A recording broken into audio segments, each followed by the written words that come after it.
Hey guys, in this video I will show you how to buy Robux using GCash. Alright, let's begin. First, go to the Roblox website and click on the Robux icon at the top. Choose Buy Robux, then select the amount you want to purchase. For this example, pick the smallest option to proceed. Once selected, you'll be taken to the payment page. Here you'll see several payment methods like credit or debit card, PayPal, and Roblox gift card. Click on Other to view additional options. If your account region is set to the Philippines, you will see GCash listed under Secure Payment Methods. Click on GCash, then press Continue. Next, enter your email address, then click Continue again.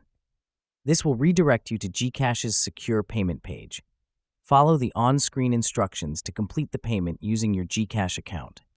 Make sure your GCash has enough balance to cover the Robux purchase. Once the transaction is confirmed, the Robux will be added to your Roblox account automatically. So that's basically how you can buy Robux using GCash.